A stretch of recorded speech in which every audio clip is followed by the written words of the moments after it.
Drivers Association President Adrian Acosta told reporters that few drivers actually use super fuel, with most taxis running on diesel or premium gasoline. He said drivers continue to face high maintenance and operating costs, including wear and tear on their vehicles. Drivers in San Fernando echoed this view. Ravi Ramsingh, president of the Barrack Porter San Fernando Taxi Drivers Association, said while the reduction is welcome, it is unlikely to make a significant difference to drivers' expenses. Because at the end of the day, our roads is terrible, is one. Also spare parts. Every day you go to the spare parts center, prices goes up. So it's just $1, as we said again before. We're saving at just $1. That don't make sense. The finance minister on Monday warned businesses against passing the burden of new taxes onto consumers, saying profit-driven pricing could backfire in a digital price-savvy society. At the Chamber of Industry and Commerce's annual post-budget meeting, Tanku said he expects more business activity in the new fiscal year, but he also anticipates consumers pushing back against those unwilling to share responsibility for national development. Tanku said he assumes that businesses will accept responsibility to be part of the process of building Trinidad and Tobago. He warned about consequences for those who are only focused on their own private profit margins. Those were your 6 a.m. news headlines. We'll have another news update at the top of the hour right here on CNC3 and the TBC Radio Network.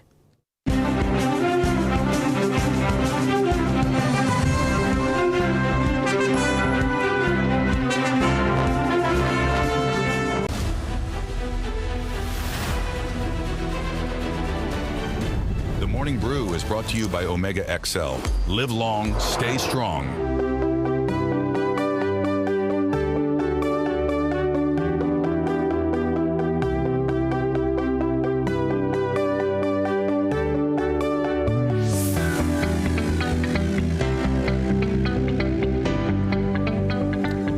Wednesday morning, running into your brand new day with energy, passion, and purpose as always. Welcome one and all to the Morning Brew.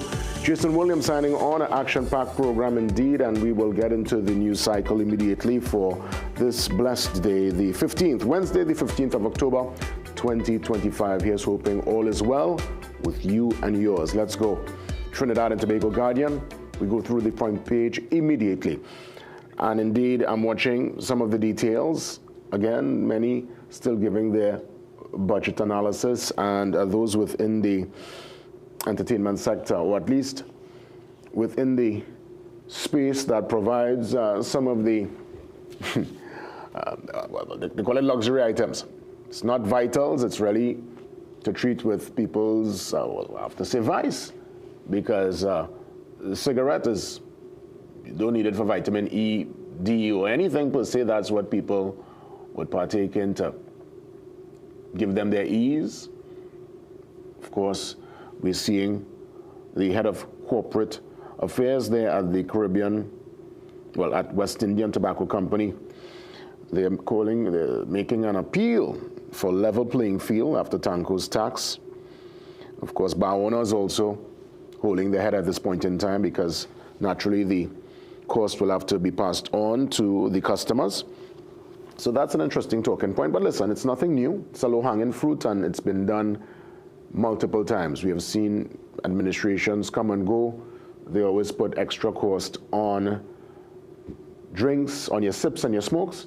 I mean, there are those who recall the days when a half pack or a pack would have been $5. Not anymore. And that's the same also in the U.S. for those people who are into their smokes and into their sips. Go to New York. Try to go in a bar and have a drink now. Go to Florida. Go down Brickell, South Beach. You hold your head and ball, you know. That's why people are in the U.S. They do something called pre-game. They get their head nice before they go out.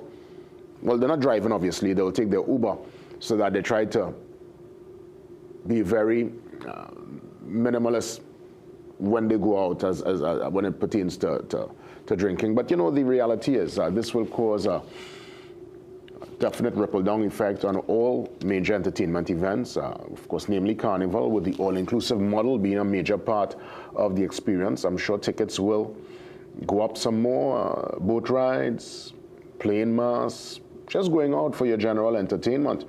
Now, I heard from some within the new administration speaking to buying local, pushing people in that direction, giving folks a chance to support the local artisans who produce local wines and panchagram and all the local spirits. That will, I guess, loosen the blood, loosen the energy and the vibe. But again, if somebody's taste is for, let's say, a cognac or a whiskey or a bourbon, those who have the fancy palate, you'll have to spend your money going forward. So that particular discussion is on page 5 inside the Trinidad and Tobago Guardian. I'm watching a situation that was very unfortunate, but it turned out, at least for now, good news. Mom and daughter cheat death.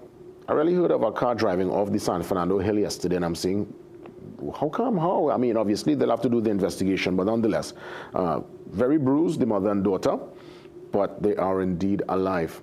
And the daughter was only 6, and the mom, I believe, in her early 40s. Another story here via the Trinidad and Tobago Guardian. Government blocks sale of Trin City Mall. That story on page 12. Let's put that up full page one more time. Oh, okay, so we'll treat with that later. And I'm also looking at PSA. PSA wants the 10% pay increase by Christmas. That story on page 7. So there's lots happening. So yeah, that budget hangover, very interesting read. It's on page 5. You're getting perspective from, well, as mentioned, the head of corporate affairs there at Whitco. That's Jovan Abraham.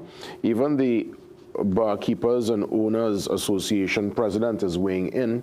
That's Satish Munosa. So again, for those who like the sips and the smokes, you'll have to spend your money going forward. And as mentioned, it's nothing new. It's what you call the low-hanging fruit. And administrations, not only here at home, but even abroad, that's been something they tackle. It's a particular game plan we have seen implemented for a long time. Well, we fell a bit short. Still very much alive, but it's going to be almost like, I won't say a miracle, but we need things to go in our favor, and we don't really have control of our destiny anymore with this World Cup qualifying business end. It's a tough one yesterday. Again, we played good football, a lot of possession football, good knock. We're seeing the brand, but it's the finishing product. And Curaçao, very stubborn defense. We had a defensive blunder that caused Curaçao to score in the first half. Missed clearance by Cardenas. But then we came back in the second half, roaring, really fighting, and we were able to get the equalizer through Spicer. Beautiful left foot volley, straight up in the Jap nest. And at that point in time, we had to push, and we kept on pushing. Right down to the end, though, there was a particular call I found, what you have VAR for? To me, it looked like one of the defenders from Curaçao was holding one of our players to the very end.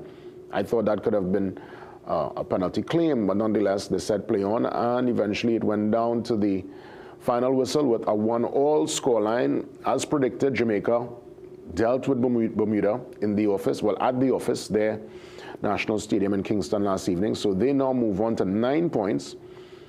Curaçao are on 8, and we move on to 5 with 2 games remaining. Now, obviously, Curaçao will meet Bermuda.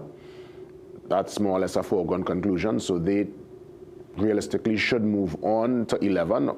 Granted, there could be some kind of spoiling of the...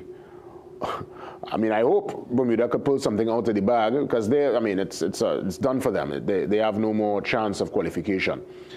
If Bermuda could pull off a draw, even a win, Curaçao will remain on 8. We will now move to 8 because we must beat Jamaica at our Hazley Crawford Stadium next month to take us also to 8 points, which will leave us with Curaçao joint on 8. Granted, Curaçao lose to Bermuda, which is a real long shot.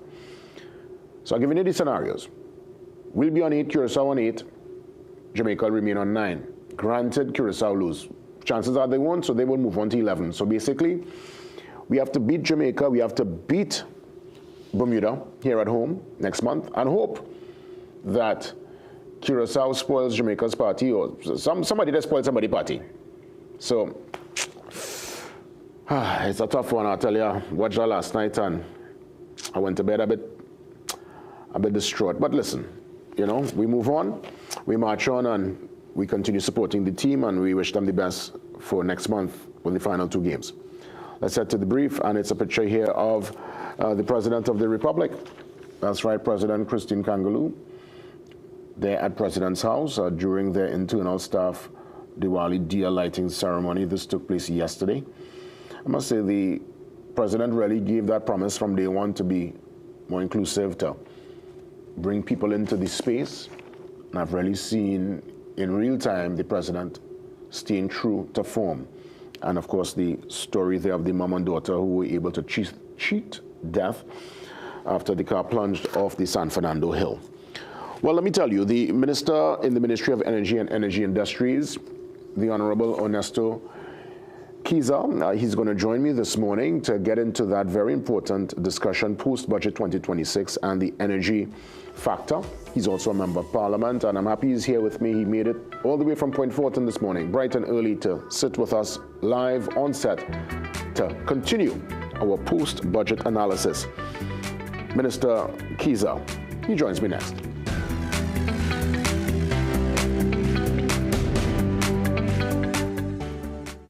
At CTS College Private Secondary School, we understand that every student learns differently. This is why we provide them with the freedom to choose their ideal workload. With full-time and part-time classes delivered face-to-face and online, and dedicated teachers to help them reach their academic goals. We also provide regular updates to students and parents. Plus, we have affordable rates and flexible payment terms. Enroll today at CTS College. We are your one-stop, most convenient, most helpful, most caring community pharmacy. Our pharmaceutical services include dispensing medicines, repeat dispensing, clinical governance. But we also have a fully stocked convenience store featuring our refreshment aisle, grocery lane, personal care products, toys, pet supplies. We are most conveniently located out of the traffic, just 2 minutes off the highway in Heartland Plaza in Deva Chaguanas. Contact us on 220-8705 or 470-5938 and visit us soon. It's Jenny's exclusive Big Diwali sale. Get 25% off everything store-wide. Over 2 weeks of the lowest prices ever. Jenny's exclusive Big Diwali sale. 25% off. JD's, Princestown, San Fernando, Rio Claro, Gasparilla Mall, and M6 Plaza Chaguanas. Your low-price headquarters, JD's. Period nights don't have to look like this. Move less, wake up to change.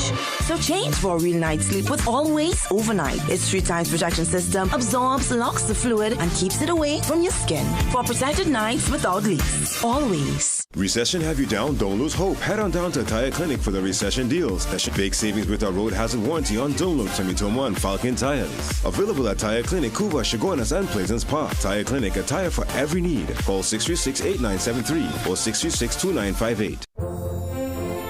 I have been shopping at Price Club from the beginning. I love most of all the friendliness of the staff. I shop here because my children love me and I love. My favorite section is the vegetarian section. They have such a wide variety, which I love. I have been out shopping, to check out the prices, but here at the lowest, it's the best. I have tried other places and I came right back to Price Club because they are the low price leader.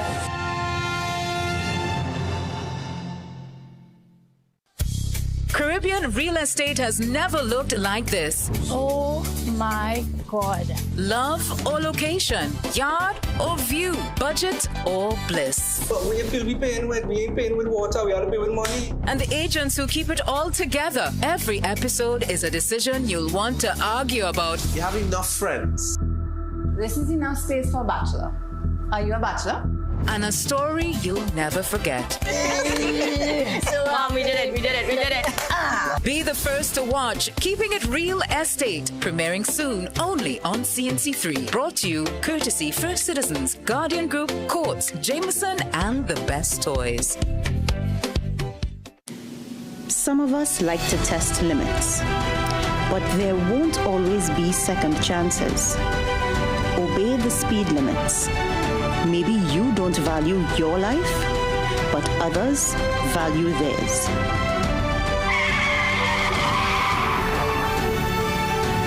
A message from the TTPS.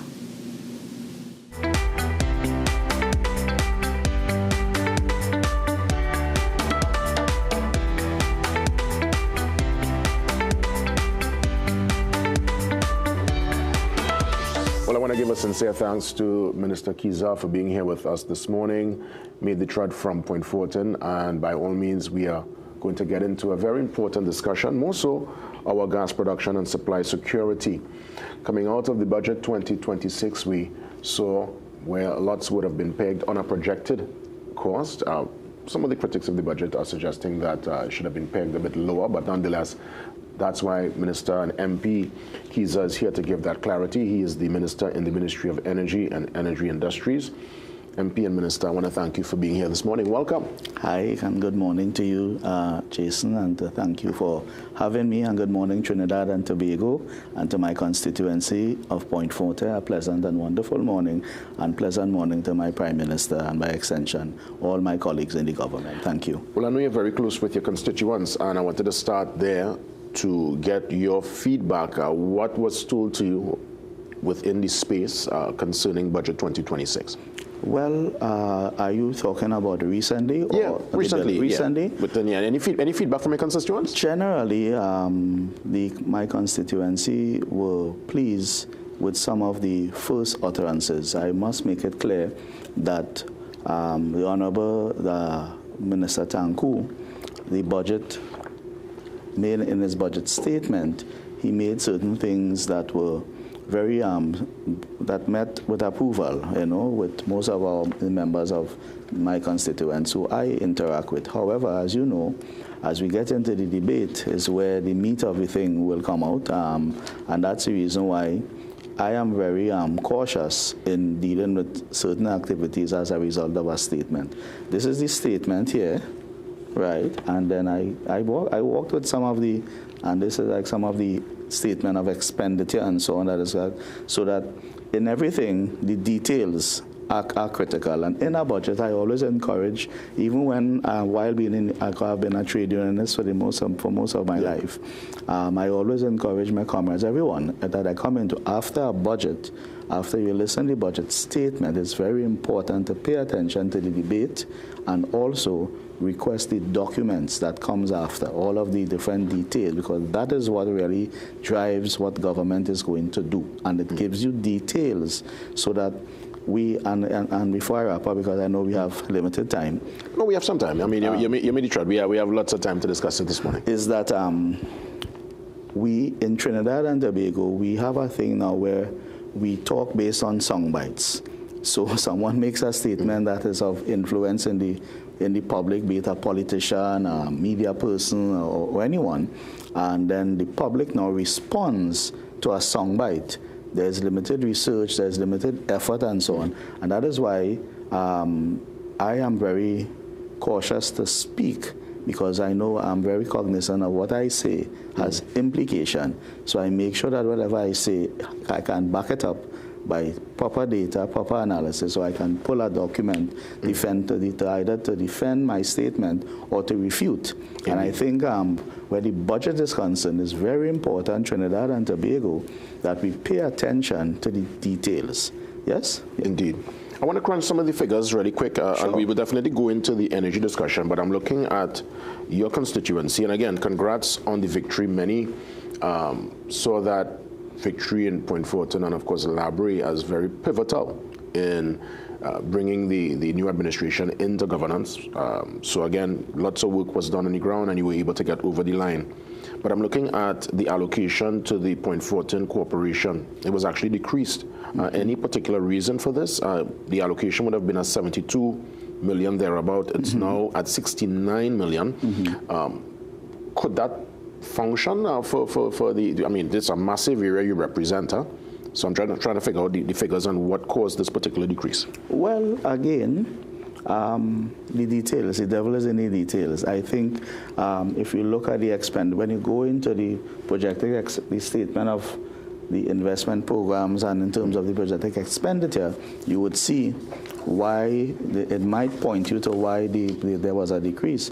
But that I will be very, very cautious in my statement and await the presentation by the Minister of Local and Rural Development, the Honorable Khadija Amin, and that I'm sure she will be dealing. But in addition to that, let's remember that this is local government is one, but Point Fortin has a mixture of different aspects that support the economy in Point Forte, and the oil and gas industry is a major part. The LNG, the Heritage, what used to be Petrotrin, Trinma, and then there are a lot of other, and that if I were to prefer and to focus, the focus, as I would have said in the campaign, and the government would have indicated, that the focus now is to reinvigorate the oil industry, the gas and oil and gas industry, and the downstream and upstream that support the economy in Point Forte. And finally, the issue, if you realize that agriculture got a lot of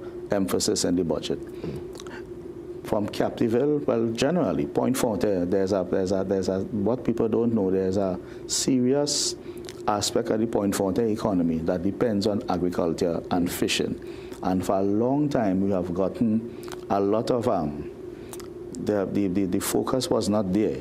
So that I'm very glad to see the Minister of Finance placing that emphasis, because I'm sure the farmers and the fishermen, both large scale and small term in my constituency, are very happy. The issue here now is how are we going to now make sure that those resources reach to the right people. Understood. I mean, one of my first schools would have been Clifton Hill in the early 80s, and I recall Point Forte in its heyday, how busy it used to be with companies like Dunlop and others on location. I recall it as a little child. It was a place of a hub. I was too small to be part of it, but going home to Erie, and I would always remember how busy Point Forte would have been. I guess it's still very busy, but could it ever get back to those glory days? And I ask this based on, again, you in the energy portfolio, the potential that is indeed Point Forte, even La Brea, going further afield.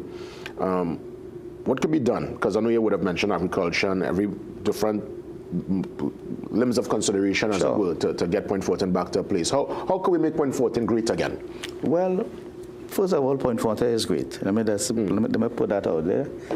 It's the best place for me. I still live in Point, and it's one of the best places to go to build your family and so on. But let me answer you directly. There are several elements of the Point Forte society that redounds to economic activity. In the not so good, unemployment is a significant issue in Point Forte and in La Brea. And there are many reasons. Maybe in another program we could go into that. But a lot of that has hinged around the downturn after the closure of Petrotrin and the sending home, because a lot of the connecting economic activities were hinged on what was happening in what used to be Trinma and Petrotrin. And in a lot of cases, we have never recovered, or in some cases, recovery is very slow. However, on the other hand, Atlantic LNG has done well in keeping up with their investment in Point Forte and so on. Persons that work in the corporation and then some of these small contractors and even the larger contractors have maintained their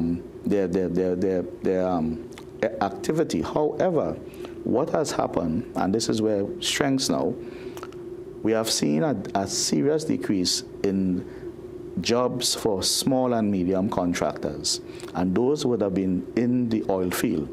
So what we have done recently in connection with with Heritage Petroleum, they have launched a community fence line contractor program, which is due to start next month, which will see the bringing back of maybe 50 contractors per zone, like Point Forte, La Brea, and so on. I'm using 50, that may not be the number, I'm just saying, right?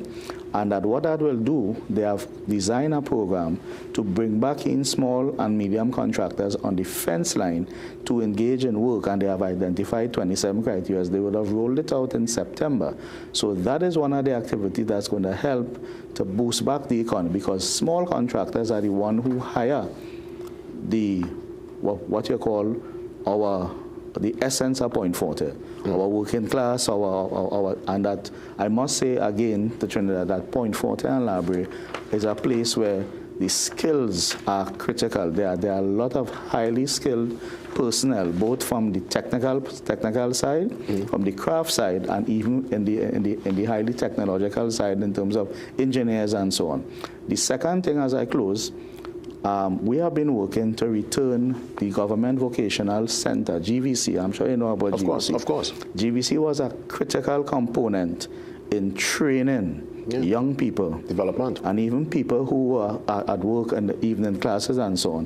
What is happening now, and I'm hoping that after the budget, that we are going to be returning evening classes back to GVC, and what that does, there's a direct connection to that and the industry. But I tell you, there's a lot more, but let's continue. Well, Minister Keys, I must say one of the talking points, and I guess it was a big win for the administration, many were happy to see the dollar reduction on the super. Yes. We didn't see that for quite a while. Again, obviously you will always have critics to every particular policy position. I'm seeing where in The Guardian today, some taxi drivers are saying that the drop in fuel price won't really ease taxi fares. What do you want to say to the traveling community, and what's your take on this particular reduction? Will it ease anybody's? Well, I think it will ease. I mean, in my little knowledge of how the economic system works, fuel drives almost everything in the productive society. And notwithstanding that, I empathize with our taxi drivers. I know that the issue of spare parts and the condition of roads and so on. But remember, we would have inherited that. We now have to fix these roads, and that Honorable Jolene John, she's already on the ground, boots on the ground, dealing with that. And that we are going to fix the roads as much as we can. And that hopefully as we have better roads and so on, taxi drivers may feel inclined. But I understand where the taxi drivers are coming from. But to extend the question, the issue of we expect that things like food prices and so on ought to be impacted, because even though somebody says that, it's diesel is the one that has drive because it's trucks are transport and buses and large. The issue here, as for me, is that super is the fuel that is generally used. Good. And what it does, it should offer some sort of direct impact on the way goods and services are priced. And I'll leave it there. However, though, we didn't raise the price of diesel, nor did we raise the price of premium. Remember, we are coming from a place where the last administration would have raised fuel 3 times. And they raised it, and the actor who would have been making those statements, I think what would have happened is that the people thought that he was having pleasure in inflicting pain, and that's based on his facial representation and his tone. What is very different in this budget, and I think let's be honest, our finance minister, his tone didn't seem to be condescending. It would have been very clear and articulate in accordance to the average man. There was no big set of technical details and all these high level that the common man, the average man, could not have understood. And I think, to me, that is a step in a good direction in bringing governance directly to the people, where the people themselves, because people misunderstand and underestimate the average man and woman. We know we could talk all the big fancy talk, we could do that. But at the end of the day, what it boils down to is, are you going to, after all the pretty talk, are you going to really do things that are going to affect the quality of our lives? And I think, in my humble view, that only time will tell as to how the budget will impact the average and humble man. Yes? Indeed. Minister Keys, I want to take it now to the energy revenue pegged at the 73 thereabout. Many are saying that it's a projected number. It's not the real deal. Walk me through the reasoning behind that, and more so, where are we as it pertains to gas production and supply security? So let's crunch the figures and the projected figure that was established in the budget. All right. The figure that was established by Honorable Finance Minister would have been if a formula used by the Ministry of Finance. So he didn't create that formula from his head. He came and he saw, because you remember the government is the government, and at the ministry itself, they had a formula, and that is the formula that was used. Now, in that formula, from what Honorable Minister would have said, it has to do with basket of items and the price. Now, I'm not going to go into the details because that is the formula that has been used for most of the budgets, and that all he did was being consistent in that regard.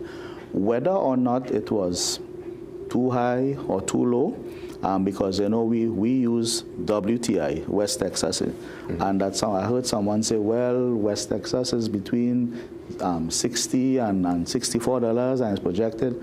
Listen, the oil and gas industry is very volatile, and we have to do things that are consistent, that can be justified, and that it can help the country in itself move forward. So I support Minister Stanku, his averaging, and that his averaging would have been, as I said, consistent with what was there in the Ministry of Finance. As it relates to production, in Honorable Minister's statement, he would have indicated that we are on the verge in a good trajectory for the increase of oil and gas production. He indicated that Heritage would have increased their general oil production by approximately 3,000 barrels per day with the support of the Mento production and the Mento development project, and the support of BPTT and EOG and so on. He also indicated natural gas expansion.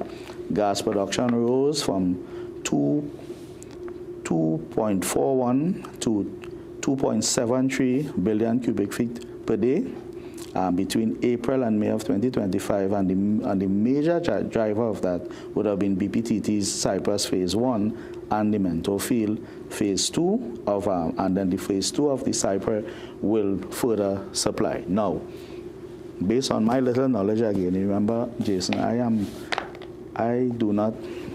some people project themselves to be experts in the energy industry. I am advised by experts, so I'm not an expert, and I make that very clear. And what are the experts saying to you? What are they suggesting? The people who are the experts that advise me, they are saying to me three things. One, we have to look at the Petroleum Act itself. There are some elements in the Act that are not being dealt with, that are not being implemented. And it's something that we are going to be looking seriously in the Ministry of Energy, because those elements impact upon the collection of revenue. So that's like subsidy reform, basically? Actually, it's a little deeper than that. Yeah.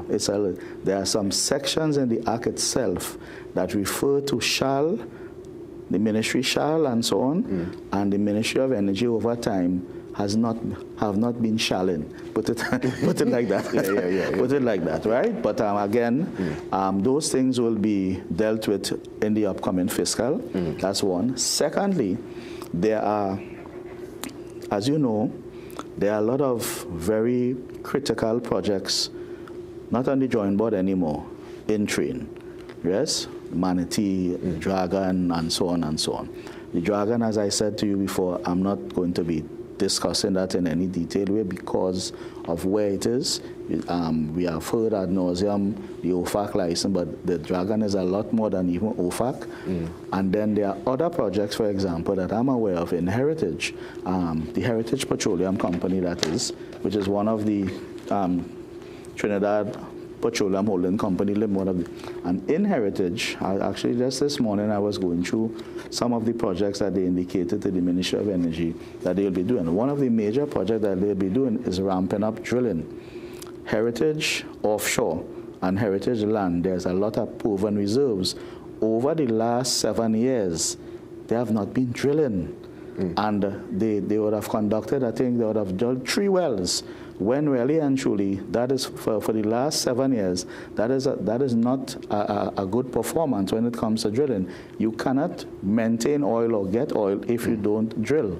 So one of their focus is to increase drilling and to increase workover. Well, Minister, as we look to wrap things up in the couple seconds that remain, I'll give you a chance to speak directly to your constituents and those who are looking at the energy product and the limitless potential that is Trinidad and Tobago in that regard. So we could feel free to talk direct to your audience. Okay, well, thank you very much. I would like to say, though, that I want to maintain the government's support for labor, for the whole issue of the 10. I'm sorry we couldn't deal with the issue of the 10% because I thought we were going to go there. But nevertheless, I hope that my other colleagues will deal with that because I was willing to deal with that this morning. But I want to congratulate the government in sticking to our promise. As it relates to my constituency, we have a long way to travel. We have started to rebuild and to get and to put back Point Forte where it ought to be. My focus continues to be the creation of jobs and the creation of entrepreneurship opportunities and the training and development of the young people in Point Forte. And please stay tuned. The Prime Minister's presentation is going to be significant as it relates to the issue of job creation. I think I'm telling Trinidad and Tobago, I know you all believe that politicians just like to talk and make promises that we can't keep, but I'm saying to you that the Prime Minister's speech for Budget Day, her speech, is going to be very significant as it relates to the issue of job creation. Minister, thank you very much. Pleasure. Thank you. Thank you so much. Yes, sir. Excellent. Let's take the pause. We come back and continue with our post-budget analysis. This time we hear from AmCham. Of course, Nirad Tawari joins us on the Zoom line to treat with business incentives and just do some more of our crunching of the figures. Budget 2026. See you soon.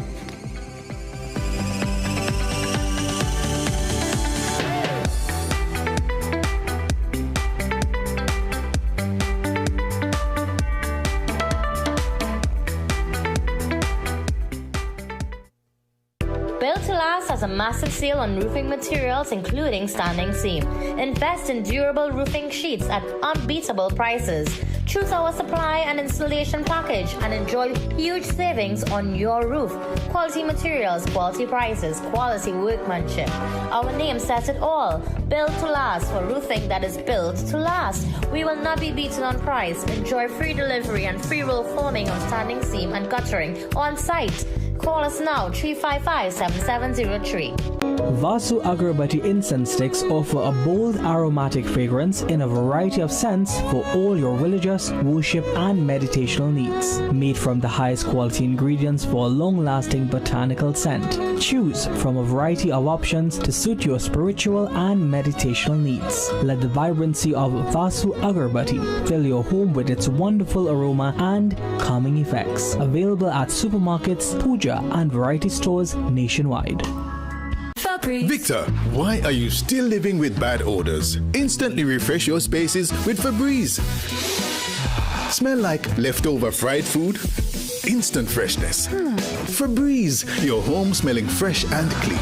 Find the limited edition at your favorite store or supermarket.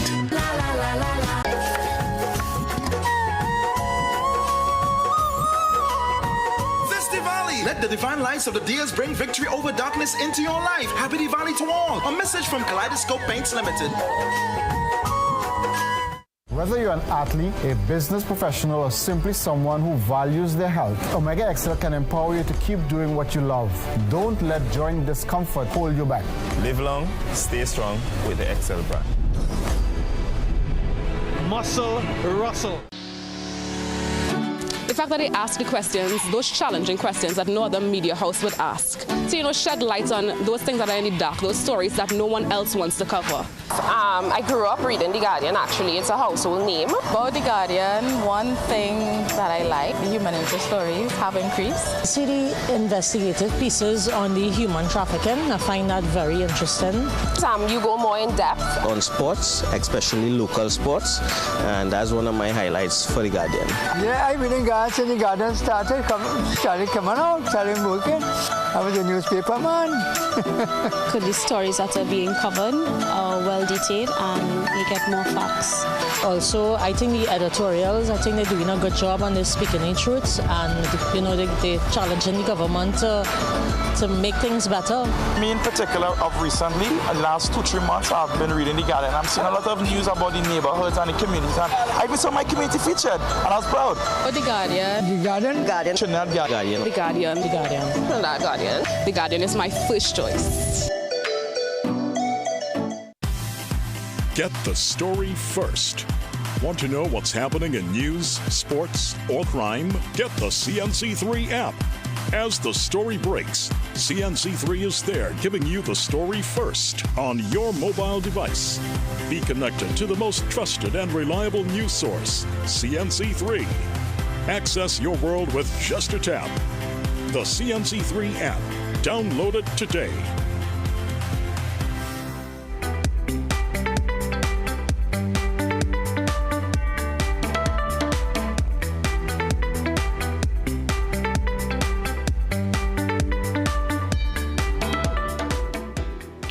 Moving up to 7 o'clock, it is time to take in our daily health tip.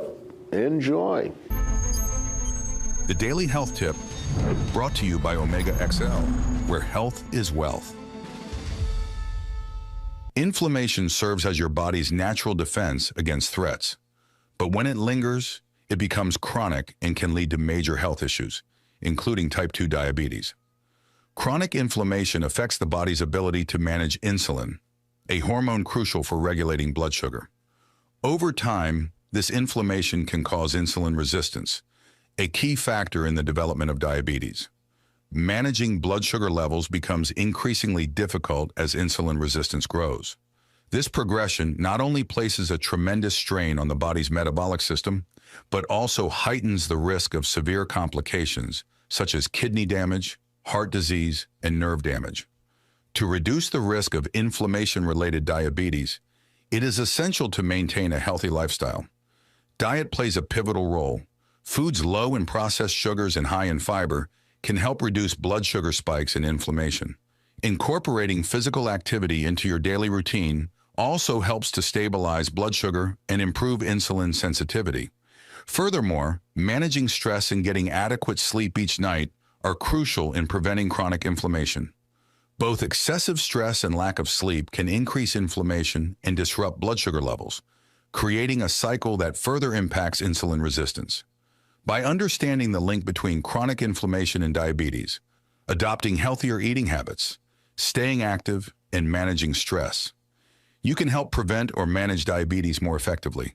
This proactive approach is vital for maintaining overall health and preventing further complications. This health tip was brought to you by Omega XL. Live long, stay strong. Celebrity Health Secrets with Giselle Laurent. I have found that together with exercising, getting enough sleep, and a diet rich in omega-3s can definitely help you live a healthier and happier life. Omega XL provides pure, powerful, potent care. The Daily Health Tip, brought to you by Omega XL, where health is wealth. Where health is wealth, we continue with our post-budget analysis. And, you know, for the entire week, right? I did not get a chance to hear from you, so certainly we will open the lines. It's your chance to weigh in on Budget 2026. I'll stand by for your call.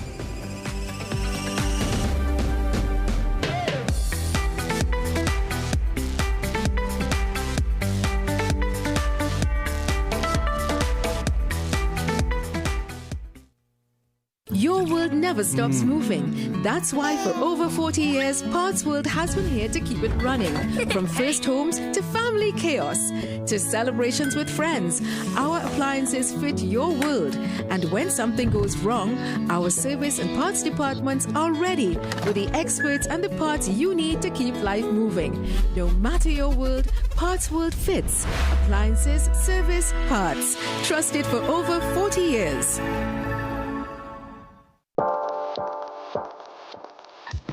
Welcome to Holiday Inn Express and Suites. To enjoy spaces. Fine. You want some coffee? Can I have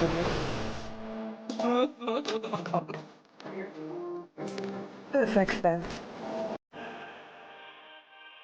That's exactly what we need. Hey, who is this way?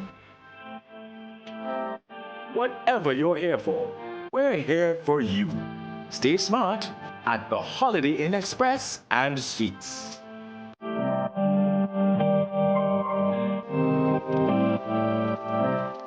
Tile Depot Diwali sale on now. Stunning floors at dazzling prices. 12 by 12, $750. 17 by 17, $975. 18 by 18, $995. 20 by 20, $15.95. And 22 by 22, only $20. Visit Tile Depot Limited today at Bagney Chase Village. Call 234-4402. Dominica, this is the Burning Flame straight out of Antigua, and we're coming to blaze up the stage for the 25th edition of the World Creole Music Festival, October 24th to 26th. You ready for the real fire? The real jam and the real party? You can't miss this one. See you in Dominica, the nature island of the Caribbean. Blah, blah, blah, blah.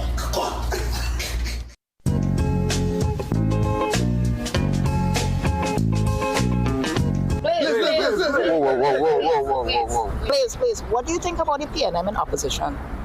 Now, our opposition is a force. So, if the opposition opposes our next opposition, is it really our opposition? Do you think Barry will be able to give water to all?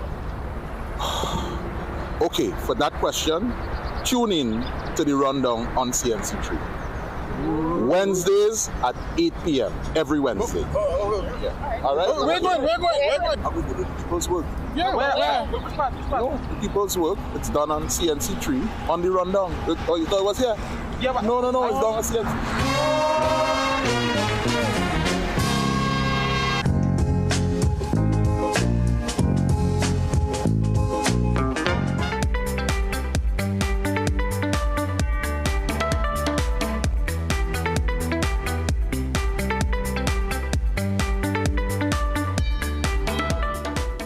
12 moving up to 7 o'clock, so we would have heard from lots of different experts for the entire week, ministers of parliament, members of parliament and ministers, but one of the most important stakeholder is indeed you. So, in that regard, we open the lines, we head to Tabakit and get the ball rolling. Budget 2026 analysis, it begins right now. Good morning, welcome. A pleasant morning to you, Mr. Jason Williams, Tabakit here. Pleasure to have you, Tabakit. I'm listening, go ahead. Okay, my post-mortem is a simple one. I am seeing the budget as people-centered, people-driven, people's policy. I think what the government would have done, they would have called a budget for the poor and vulnerable. Within the last 10 years, we didn't have any decrease in the fuel price. And to me, that is what you call people-centered. Another area, if we look at food items, where they're going to nearly zero rate all food items, that is very good.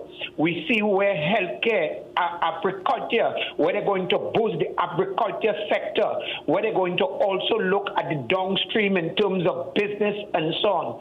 So for time, all I will say to you, Mr. Williams, this budget, again to repeat, is people-centered, people-driven.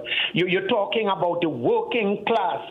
You see what the finance minister via the Posad-Bicessa administration, time which government haven't done in years, is taking the wealth of the nation and distribute it to the people. So Mr. Tabakit is saying this is a people-centered, people-friendly budget. Mr. Jason Williams, I thank you for giving me voice.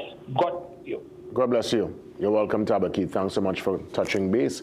Let's keep the calls coming in. 624-8721, 627-8658. Your voice is definitely one of the most important when we consider this post-budget conversation. We head to Kunupia. Good morning. Yes. Good morning again. Welcome. Okay, I would not ponder much. I mean, it was a good budget. You know, the public servants, thank God, they're getting what is due. Me being a former public servant, I have something to get. Also, I wanted to wish Happy Diwali to one and all. Yes. But my take is, JW, this morning is, I find, you see extra food in the plaza down there, they need to do something for their customers, okay? Because we as customers, right through the year, we shop there. And for whatever reason, with enough respect to Diwali, people around there, they have their little thing going on. But they need to provide for the customers, because what I have been noticing, and not me alone, over the years, when they have their celebration, enough respect, right? They come and they occupy the customer's space. And we as customers now have to go outside and look for space to shop in the area, to shop in the supermarket. And it is very, very, very unfair to us because we support them right through. I could go somewhere else and shop, but it makes no sense. I belong to the area. So, I'm calling this morning, let there be one love and one understanding. Yeah. JW, you have a blessed one. Same to you, Canopia. Thank you so much. And I guess the management of Extra Foods will listen to the plight and hopefully make some adjustments to appease, Canopia, a loyal customer, and all those who choose to shop there. That's a game where there's so much competition. So you have to listen to your customer and ensure that all is in place. Let's head across now to, I didn't get the area. Laventille, right next door. Good morning, Laventille. Morning. Welcome. Morning, JW. Yes, ma'am. Well, I listened to the budget, and to say that it is fear from fear, I think people have to understand that is numbers that is being allocated to ministries to do the work of what the people of Trinidad and Tobago want. And one thing I like is that they really hold on to the 10% that was needed, even though that the previous government said that they could have only offer 4. This government said that 10% is, let me say, the benchmark going forward. And I hope that they pay the money as soon as possible. Thank you very much. You're welcome, Laventille. Thanks for touching base. Let's use out there again. 624-8721 and 627-8658. I believe we had to Diego Martin. Diego, you're next. Right, Jason. Good morning, and good morning to all your listeners. Before I talk about my contribution in the budget, I think people have forgotten what the AG said when he was basically closing off one of the issues legislation last week Friday, when he said he's going to investigate Brent Thomas issue, and he identified three police senior officers. Now that is very, very significant.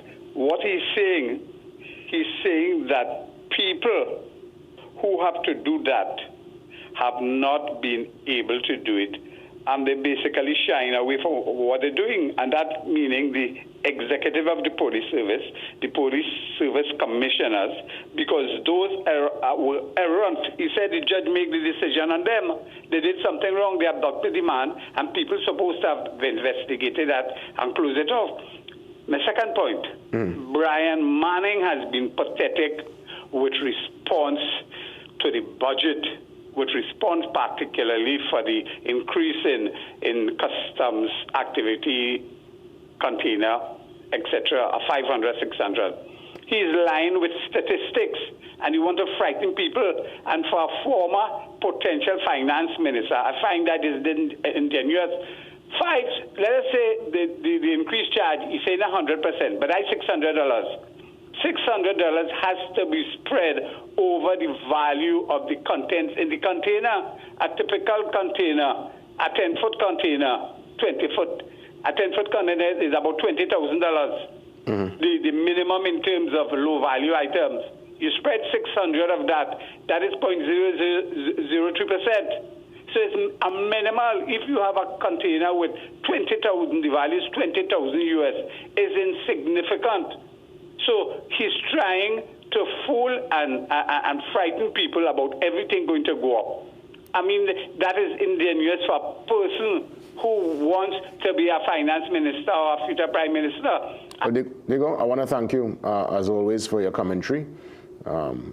We appreciate everyone who touched base today. We'll try to open up again probably tomorrow. We're going to take a pause, though, and get ready for the 7 a.m. news update. See you on the other side. Panadol's new formula, 5 times faster than other paracetamol brands. There's no time to waste during special moments. When I need fast pain relief, I choose Panadol Rapid. With its new formula and exclusive technology, it's 5 times faster than other paracetamol, giving me effective pain relief. And it's also gentle on my stomach. Because my greatest gift is giving them special moments. Southern Food Basket. Quality food to fill your basket. Get it all at Southern Food Basket. Fresh goods on every aisle with best prices. For the best market around. High quality meat pound for pound. Get the best for less. Start shopping. Go to Southern Food Basket. Shopping how you like it. High quality at the best prices. Every aisle just wide and special. So spend less at Southern Food Basket. Good food at great prices for sure. Come get what you're looking for. Need to upgrade to a better phone system? Contact the experts at Voice Outsourcing. In office or remote, our phone system allows you to take every call. Grow your bottom line by offering excellent customer service. Call 217-1895 or 628-8182 or email today. Would you recommend this product to younger people? Age doesn't really matter. So I think if I was 17, 18 and I get introduced to these products, I would maybe be Superman. So More Superman? More Superman. Absolutely outstanding. Feeling off balance? Your body might be missing AMPK. It's your natural reset, regulating how your body stores fat and processes sugar. Berberine Plus activates AMPK, helping your cells use energy better, reduce fat, and keep sugar levels in check. Berberine Plus, now at Pennywise and leading pharmacies nationwide. Okay, I see you. Okay, let me see you, Cherry Hill. Yeah, now take it back. Let me see you rock off, shake off, shake off. Let me see you rock off, rock off. Let me see you kick right, now kick left, now step forward, now step back. Lucozade, bring the energy. Attention all listeners, are you ready for the ultimate news experience? Introducing the Trinidad and Tobago Guardian, the nation's first and most subscribed newspaper. We deliver where others can't. With the widest delivery network in TNT, you can have the Guardian delivered right to your doorstep or office every single day. Take advantage of our special annual subscription offer so you can stay on top of the leading stories even when you're on the go. Sign up today. Time is running out. Inquire about our 3-month and 6-month packages as well.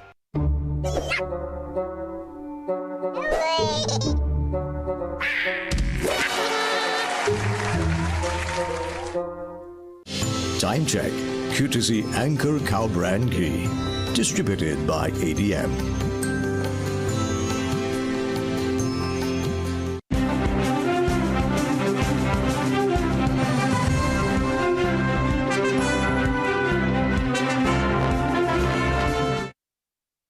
Good morning, I'm Doris Polo with headline news on CNC3 and the TBC Radio Network. High Court Judge Joan Charles has ordered the Office of the Prime Minister to disclose within 7 days the names of the attorneys involved and the amounts paid to them in the Commission of Inquiry into the Paria tragedy. The judgment delivered on Monday found that denying the information under a Freedom of Information request was illegal. In June 2023, political activist Marsha Walker sought access to the specific attorneys and their fees. The Prime Minister's office initially refused, citing concerns for the attorney's safety and privacy and noting that while overall costs were available, no document detailed individual payments. Judge Charles dismissed these arguments, stating there was no evidence that the attorneys were at risk and highlighting that similar information had previously been released by other state entities. The judge also ordered the state to cover Walker's legal fees. She was represented in court by attorney Anand Ramnugan. The United States has launched another strike near Venezuelan waters, the fifth this month, killing 6 people on a vessel the White House says was linked to narco-trafficking. President Donald Trump announced the operation on his platform, Truth Social, saying it was ordered by War Secretary Pete Hegseth under his authority as Commander-in-Chief. While the U.S. insists the strike was carried out in international waters against a, quote, designated terrorist organization, Venezuela and UN officials have rejected those claims, warning that continued attacks could destabilize the region. In Port of Spain, Venezuela's ambassador to Trinidad and Tobago, Alvaro Sanchez Cordero, said his country believes an attack on its government is imminent.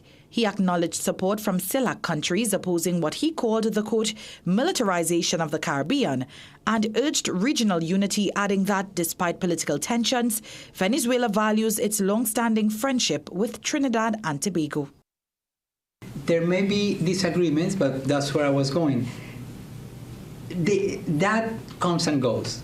What matters is the long-standing relations between both peoples. That's what matters, really. The rest is just people talking and whatever, but what matters is the true friendship between our both countries. That will remain no matter what. Arrive Alive and the Trinidad and Tobago Police Service are backing the government's tougher traffic penalties aimed at improving road safety. Coordinator of the TTPS Strategic Road Safety Project, Brent Batson, says the higher fines is the state's way of sending a clear message that reckless driving will not be tolerated. He reminded the public that demerit points remain in effect for certain offences, including 9 points for driving under the influence, 6 for careless driving, and 14 for driving while disqualified. Arrive Alive President Sharon Inglefield has welcomed the move, but is calling for the return of demerit points for seatbelts and speeding offences. She's also praising government plans to compensate victims of uninsured drivers. Those were your 7 a.m. news headlines. We'll have another news update at 8 a.m. on the TBC Radio Network.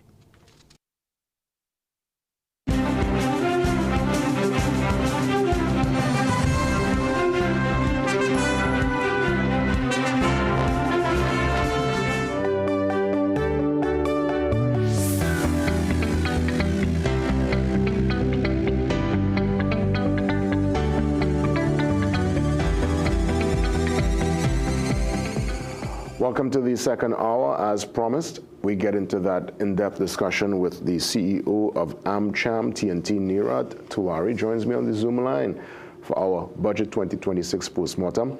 And of course, to you, Neeraj, I want to say thanks because there is lots to treat with. And I want to, of course, get into business incentives and what you saw via the budget that gives a sense of optimism. I know via your policy document, you made mention of some of the improvements, or at least the perceived improvements that will transpire at the port and with the clearance and the ease of doing business. That's a discussion that I know you hold very dear to heart and you're very passionate about. So let's start in that regard. Business incentives and what via the budget gives you a sense of optimism. Yeah. Great to see you, Neeraj, as always. Welcome. Thank you. Thanks for having me. Morning, Jason. Morning, platforms. It's always a pleasure to be here. Thanks for having us. So we do think that the commitments to improving and modernizing the customs system and the clearance, I mean, we heard them commit to 24-hour clearance. That is music to our ears. And if that happens, I think it will significantly improve the ease of doing business.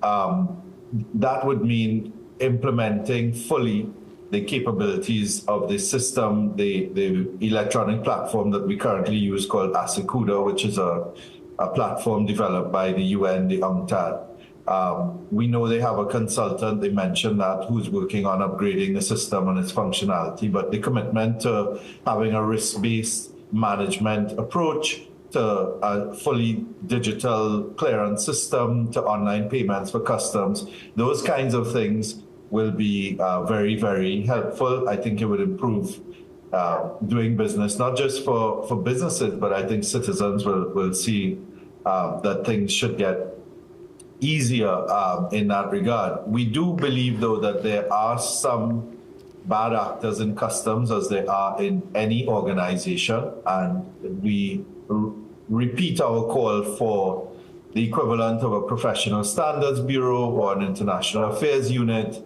an internal affairs unit, within customs to weed out those few bad actors so that we have all those hard-working and honest customs officers who are both in the system now and who will come in and want to just do a good job to be able to do so effectively. Nirad, I think that I'll let you continue, but as you mentioned the payment system, I'm seeing there was a call for improved digital payments. Other than the airport, where you're still, the request is cash if you go through the red line to clear goods, and I guess that will be smaller items compared to, let's say, the port. Is there still cash transactions taking place at the seaport, or is it just the airport? Yes, both. And you see, that's the problem, because where there's cash, there's always that unfortunately, well, it's also the system, right? So you have to go here and go there, and you have to wait here and wait there. So the more we can automate these things, the better. And so we hope that we see that. And in line with that, the National E-Payments Company, that is the evolution of what the TTIFC was, we hope we'll be able to work as they have been. I think John Outridge there has been doing a pretty good job, him and his team, to implement more government services being paid for online, whatever they may be. A couple of years ago, they would have done some options for e-payments for HDC properties and that kind of thing. So if we see more of that happening, we'd love to see the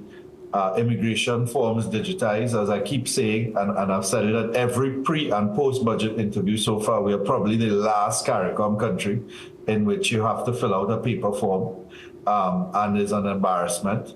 So if we see these things starting to happen, I think that there would be a knock-on, a positive effect on confidence, because people will see the government itself modernizing and therefore improving the likelihood that it would be easier to do business in Trinidad and Tobago, and therefore create the conditions for more investment. So Nirad actually did some research concerning why we have to still fill out these forms.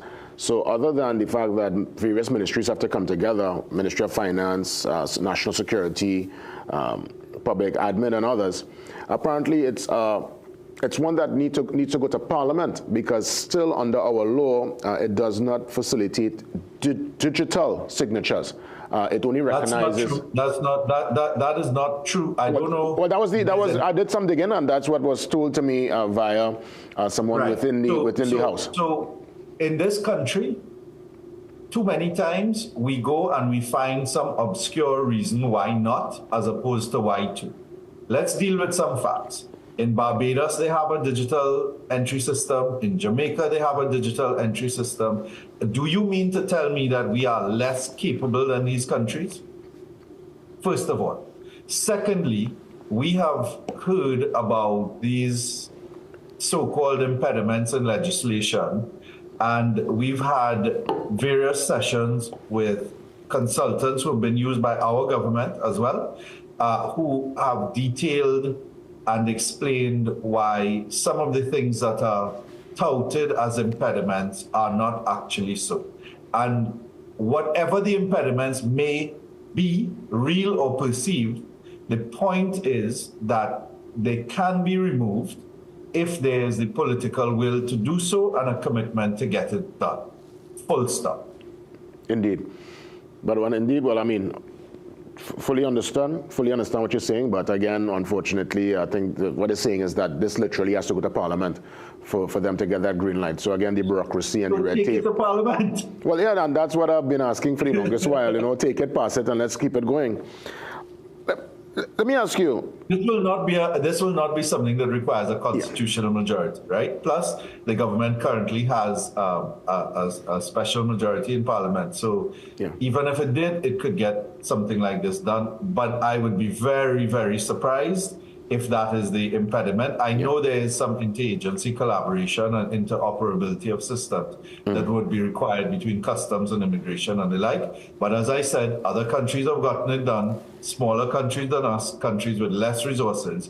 So is it that we are saying we are inferior in some way to these countries? Yeah, well, again, it's one where I have questioned for the longest while, and you're correct. Jamaica and Barbados and places in the region are way ahead of the curve. Let me go now to taxation.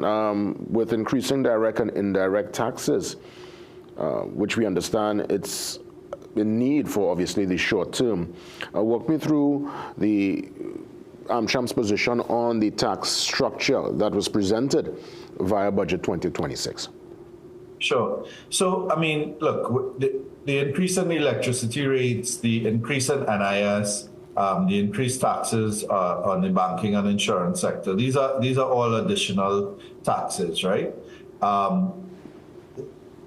The reality is, and I said this at our AGM to our members, to be able to get to a better place economically, we are all going to feel some pain, and we're all going to have to be prepared to pitch it.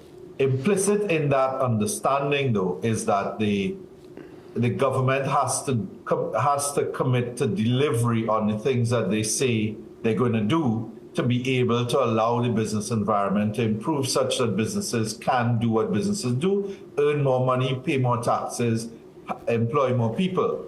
What we can't do is increase taxes on the one hand and continue to have a stifling economic environment that prevents and inhibits the ease of doing business. The government has committed to weeding out corruption, therefore making the business environment fairer. They've committed to digital transformation.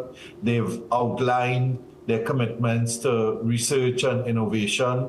More can be done, but at least they've signaled that they're going that way, improving or enhancing the workforce and the teaching learning process through training and digital tools and so on. So if all of these things are happening on the improvement side, if there continues to be an improvement on crime and security, then it will become easier to do business, and the taxes, the impact of the taxes won't be as negative. If, however, that does not happen, then what you're going to see happening is a less and less attractive environment to do business. But as we said in our release, we're optimistic. We understand the need to do this now. We could not continue in the same way with the NIB. The various actuarial reports that should have been implemented some time ago have called for these kinds of measures to be taken, that is, increases in contributions and the retirement age. So the government is biting the bullet and dealing with some of those things. So we feel as a responsible organization that we need to support these things. But as we do that, we will do our best to work with the government, collaborate with the government to implement the reforms that they say they're going to implement, and where necessary, hold them to account if they are falling short. On the proposed review of the value-added tax system, I'm seeing here where you're calling for a simpler tax sale model. Could you elaborate some more on your statement via VAT? Yeah, so the VAT system is, fundamentally it's broken because in effect the business sector has been assisting the government with its cash flow by not receiving all of the VAT refunds that are owed. If you move to a model that doesn't have a refund system, and the sales tax model is one such model, that will eliminate that part of the problem and therefore eliminate the impact of the cash flow challenges on businesses. And it would make sense in that regard. Now, how the sales tax is implemented and how that impacts prices is one thing, and then secondly, the government still needs to address all the arrears, not just VAT, but other payables to the private sector. Nirad, as we wrap things up, I'll give you a chance to put in a closing remark in the seconds that remain. Yeah, so we remain optimistic. This is the first budget of this government. We think we're seeing the elements of a plan. We appreciate the fact that policy measures, by and large, seem interconnected, and we hope that the execution will follow in a strong way. The government so far has been very open to collaboration, to discussion, and once that continues and we're able to work together, we think that we're in for brighter days, maybe not immediately, but we are committed to working with our members and the government and other stakeholders to ensure that we are a positively contributing partner, because if the economy improves, it will only augur well for all of us, and that's ultimately what I think we all want to see. Indeed, Nirad Tiwari, CEO of AmCham TNT, touching base with us this morning. Always a pleasure to speak with Nirad. We take the pause. That's right. Oh, for sure. Always a joy. All the best. We get ready, because up next, Tobago Talks. And when Tobago talk, oh yes, we listen. The president of the Tobago Division, Chamber of Industry and Commerce, Curtis Williams. He joins me next for the Tobago allocation post-budget analysis.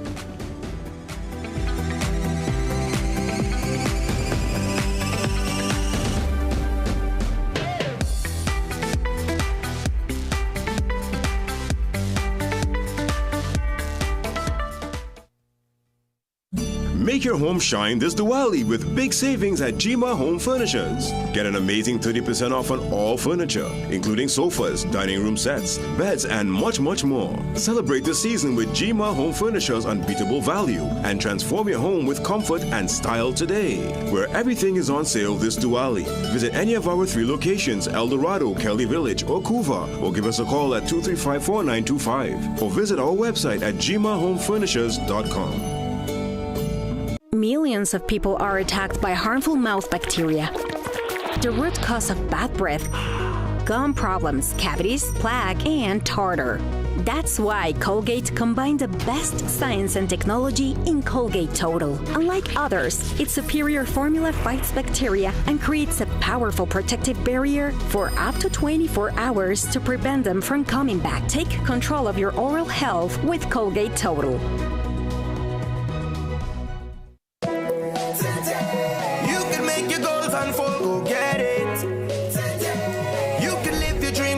Let's do this. You can get the help you need to succeed with Rand Credit Union. You can believe that you can achieve. Big goals, small ones too. Rand Credit Union, we've got you. No more waiting, that won't do. Make someday today. One life, so make it good. Live the way you know you should. With Rand Credit Union, yes you could. Make someday today. Live your best life today with Rand Credit Union. Whether you're an athlete, a business professional, or simply someone who values their health, Omega Excel can empower you to keep doing what you love. Don't let joint discomfort hold you back. Live long, stay strong with the Excel brand. Muscle Russell. Diwali specials at Food Basket, Arima, Shaguana, Chamflair, and Gulview. Cook's brand, pure vegetable ghee, 1 pound, $24.95.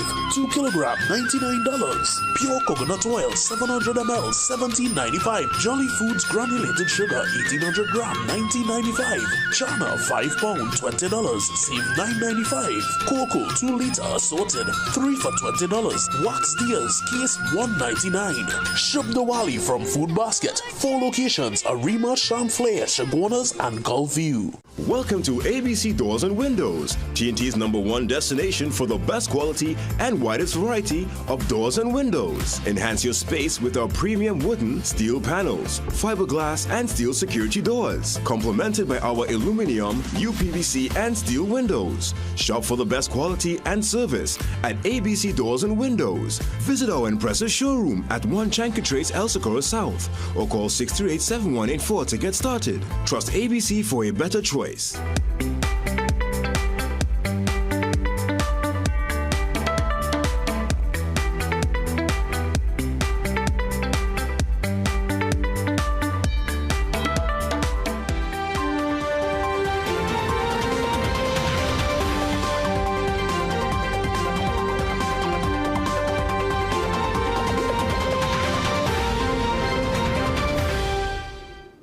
this and every Wednesday, when Tobago Talk, we listen. It's Tobago Talks, and we welcome, as promised, President of the Chamber of Industry and Commerce, the Tobago Division, Curtis Williams.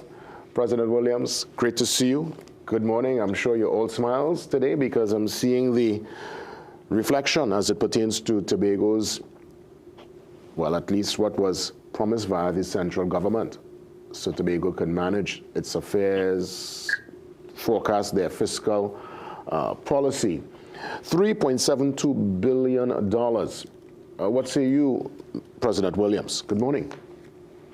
Hi, good morning to you, Jason, and to your viewers and listeners. It's a pleasure being on here this morning to share this delightful moment for us. So you see this 3.72 really being able to address the urgent needs? I know obviously lots of it will be recurrent expenditure, paying the THA staff and all that, but when we consider development in Tobago, beyond the infrastructural development and the rehabilitation to the roads, what could be done via this allocation to help with the human capital, to help with the training and the technical expertise, leveling up the citizenry there in Tobago, as it were, for this fast-paced and extra, the modern times that we are in, and also the potential of the tourism product that is Tobago. What's your anticipation in that regard? Jason, I just want to say we applaud the central government for looking at the values and the lives of the Tobagonian and giving us something better than we had a couple of years gone. And we just want to say thanks to that, the Prime Minister and the Minister. Not blowing that trumpet, there are other low-hanging fruits, that things that needed to be taken care on the island. So just not having more money will fix some of the problem. But there are other bottlenecks that we want them to unhinge, treating with other regulatory happenings on the island that we need the support of the central government in dealing with the EMA, in getting approvals and certain things. So we expect those things to be unhinged so that you will have the money now and you will be able to spend the money to do the meaningful things on the island. I know the THA in their statement did indicated to the central government a roadmap, approximately 5 to 20 years in terms of development for the island. So I think that going back when I read the national budget, I see there are certain things that have been repeated from the THA budget, and I think that's signal something is going in the right direction. And we hope it continue because there are low-hanging fruits that we need to take care of.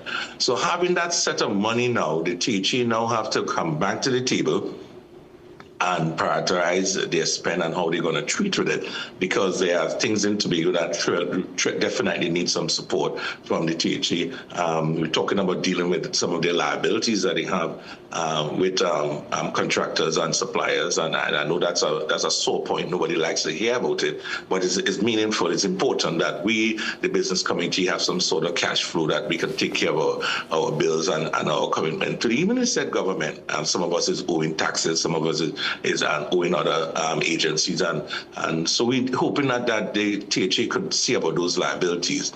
Coming out of that, Jason, we was happy to see that we got the support from the central government on developing the Tobago product, which is tourism.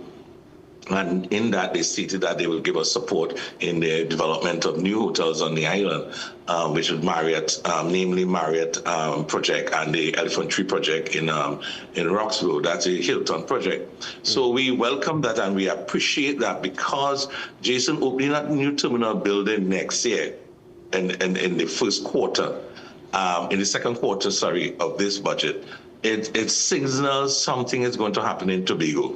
And by having a new terminal building and the increase in airlift that was mentioned throughout the budget, the direct flight from North America, Jason, that's still that buzz, that excitement that coming to the island. When these folks do come to Tobago, they definitely need somewhere to go. They need somewhere to stay.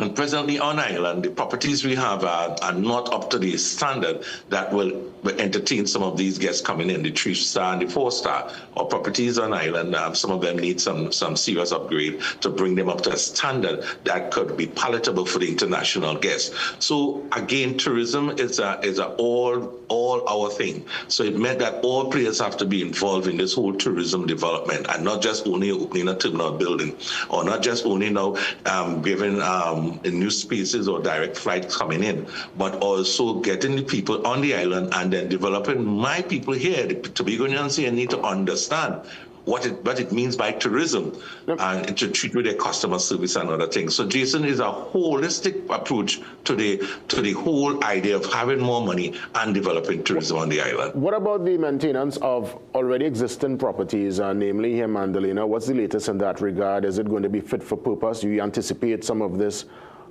allocation will go towards the much needed rehabilitation of the space? A beautiful space indeed, but recent pictures reveal mold, and you're hearing of no water and other issues with the space. What's the latest with that particular property? Jason, and you're correct.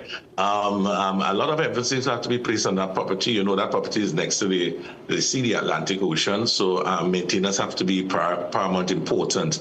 And again, because of cash, the property, they were indicating that they cannot do some of the meaningful maintenances so needed. That plant needs to be run by a proper operator. The present operator is not suitable for that running of that plant. So we're hoping that we get an operator who will take that plant and really run it effectively, because it's a beautiful piece of real estate, excellent beauty with the golf course in the background. Jason, is a wonderful piece of real estate. And I hope one of the investors here in us could come and say, yes, I want to take that property and really make it into something meaningful, because it's a wonderful property. And so it needs that dire maintenance coming forward. Not only Mandalena, there are other properties on the island that need the support. Yeah, to bring them up to probably 2 or 3 star, that we could say, yes, we have proper rooms.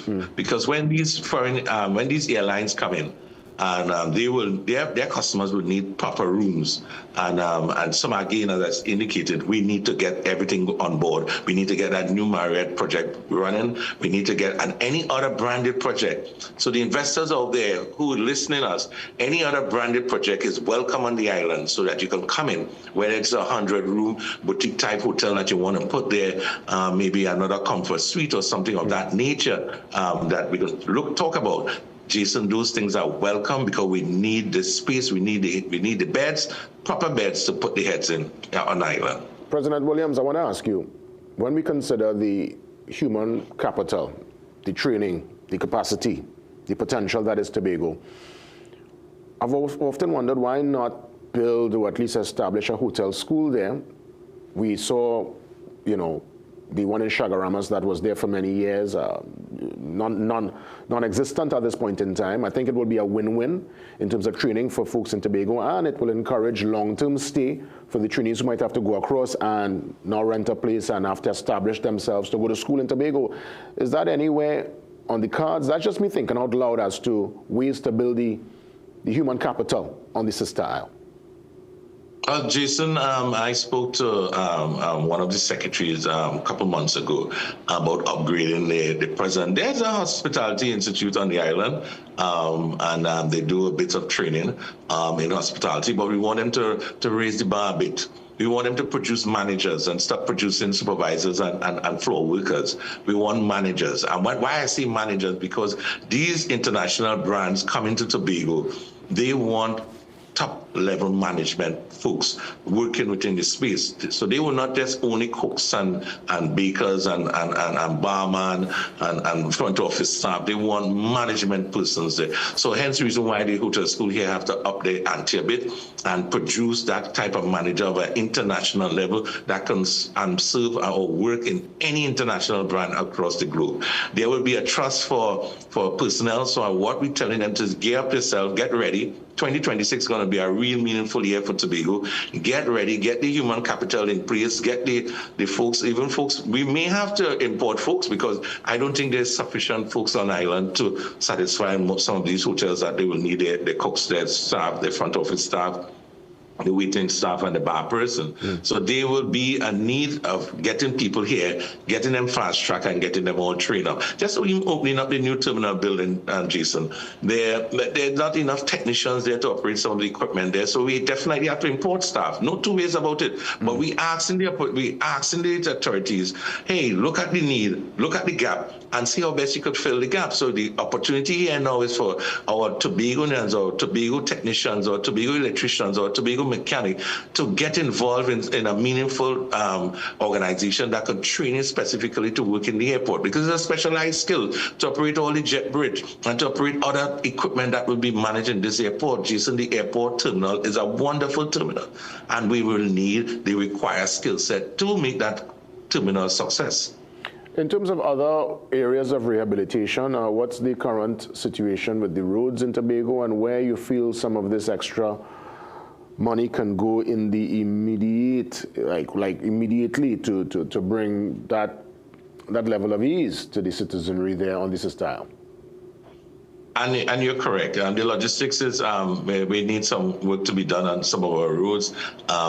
We just had that new connector road from the new terminal building all the way to the local road all the way back to Shirvan, which serves well. You have an alternative instead of passing through Banner called Canaan, which is always congested. So we are happy that we have that connectivity road, and it makes it traveling from Crum Point to Scarborough much faster and easier, especially. But there are other roads. There are some coastal roads that we're having some problems. Coastal erosion is a big thing in Tobago. And if you drive around the island, you realize that there's some landslips and other things that you've seen. And the coastal erosion is taking the road. Just like the Grange area there, you can see the road is actually going. And we hope that the assembly, and I know they're on top of it, they did mention that they got some loan from one of the lenders to treat with coastal erosion. And I hope in this fiscal they really address those issues, because it's important. That road is a connector road going across Mount Turville, and it's a very, very important piece of roadway. And again, I expect the Secretary for Finance, she will sit with her team, and they will come out with a comprehensive roadmap as to how they're going to treat with the spending and the priorities on the different development projects, and share that with us. Keep it transparent, keep accountability. So we, the business community, can say, okay, there are X amount of projects. We can put ourselves in some position to get these projects on the way, to do these projects. And those are the kind of transparency we want between the chamber and the Tobago Assembly and the general business community, so they understand and see where the money being spent, and everybody seems satisfied of the spent. President Williams, as always, a sincere thanks. Have a great one. Happy Carnival in advance, and we will touch base, I'm sure, very soon. Thank you, Jason, and thank you for having me. That's right. The Chamber of Industry and Commerce, Tobago Division. President Curtis Williams giving us some perspective, post-budget analysis 2026. Up next, we get into a very important discussion. After all, it is Credit Union Month, and we get some details. And by all means, for all those who are part of a credit union, I want you to listen up. Great information ahead.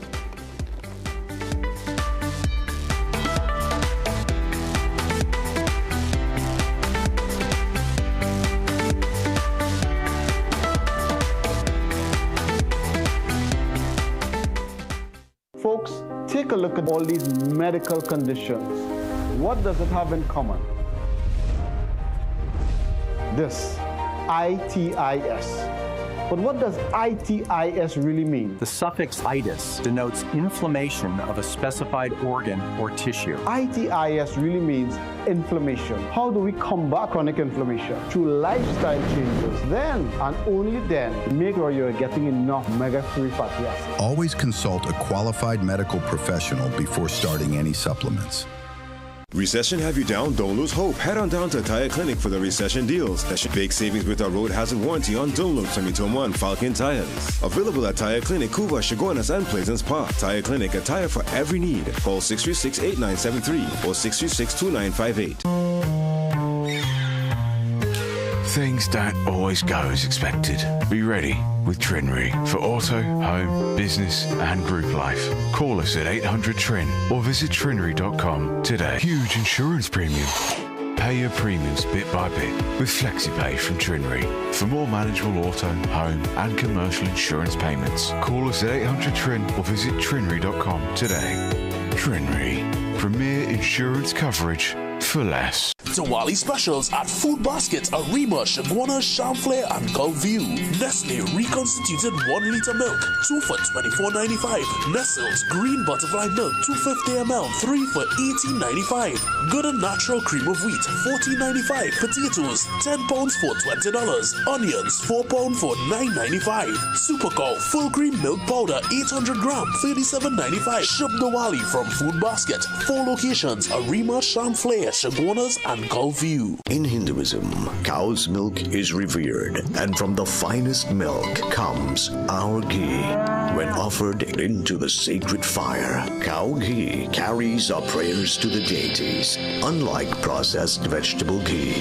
From your devotion to your delicious dishes, you can trust Anchor Cow Brand Ghee. For all occasions, use the best ghee. Enjoy the best food and delicacies, and have the best Diwali with Anchor Cow Brand Ghee.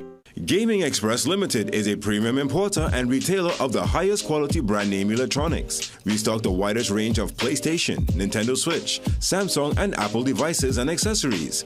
Visit us at Shop 52, Level 2, Gulf City Mall in San Fernando, or contact us by phone or WhatsApp message at 687-7480 or 301-9797 or 798-1280. Like our Facebook and Instagram pages for updates on products and services.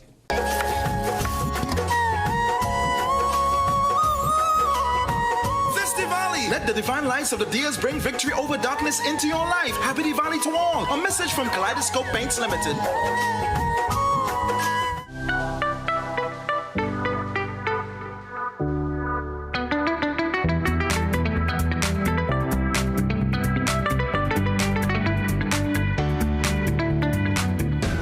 Well, a very important month indeed. It is Credit Union Month, and I want to welcome with me Cooperative Officer 3, Shelley Charles Williams. No stranger to the program. Always great to see Shelley, and I recognize now that everything to do with credit unions is kind of back under the Ministry of Labor, Small and Micro Enterprise Development. Yes. So indeed, we get into a very important discussion. Great to see you, Shelley. Thank you, Sim, as well. Always a joy. And when we consider credit unions, cooperatives, for those looking on who might not be accurate with the intimate details, walk us through it. Okay, so credit unions are cooperatives. Credit union, it is a business. Let me start with that. It is a business. It is an association of autonomous persons working together to pool their resources voluntarily in a democratic enterprise where they benefit each other, so it's for the benefit of their members. And we have different types of cooperatives. So credit unions, we have non-financials like St. Christopher Taxi Cab, St. Anthony's Taxi Cab, we have Montserrat Cocoa in Couva. Those are our non-financial cooperatives. And we also have junior cooperatives in schools, both primary and secondary. Indeed. Yeah.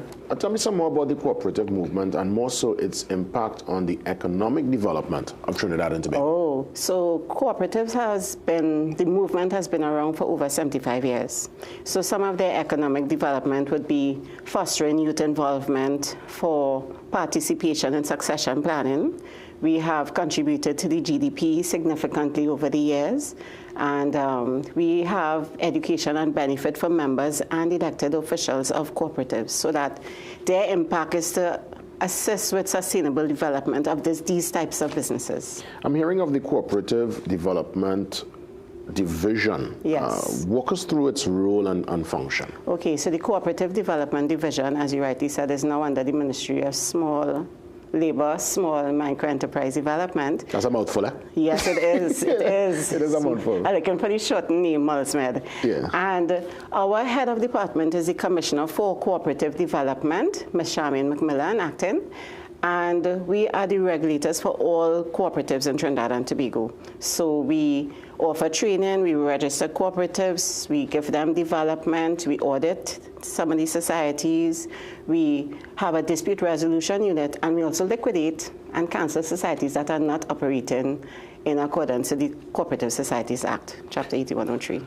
What's the significance of this International Year for the cooperatives and more so Credit Union Day? Many probably didn't even know When is Credit Union Day? So Credit Union Day is tomorrow, Thursday. It's usually celebrated on the third Thursday of October of every year since 1948. So we're looking at almost 77 years of recognition.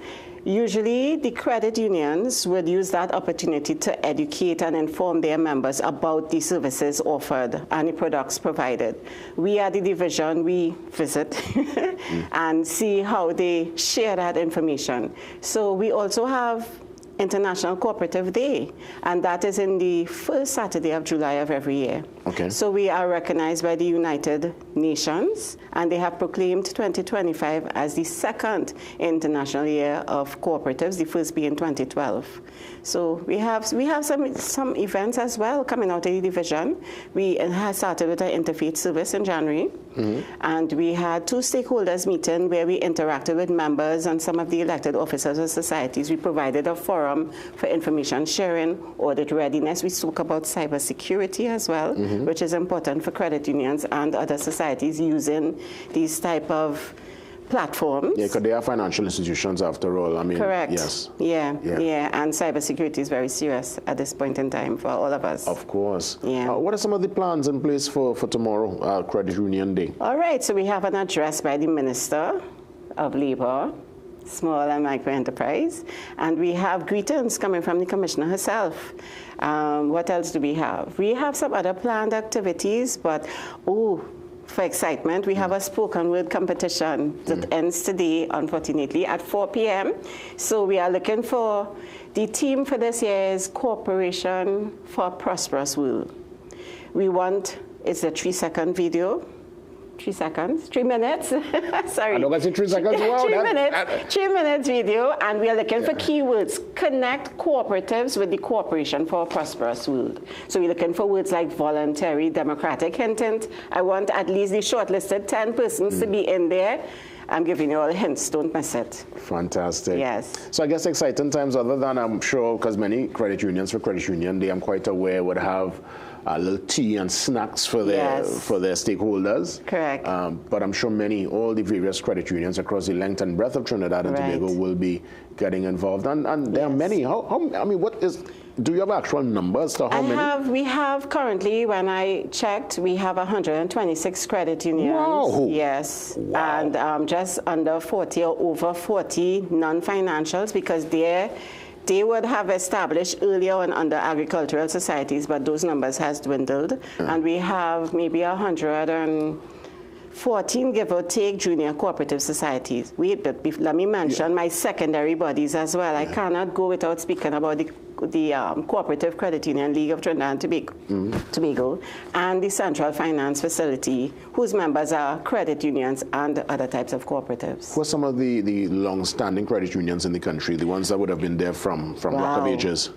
Oh gosh, we have Antilles Credit Union in Labrie. We have Rand Credit Union. I know of Rand. 1948. We know of Rand, yes. Yes. Who else would have been existing? I know police would have come on board as well. Yes, and they started, from what I understand, at old police headquarters under the steps somewhere there. Yes.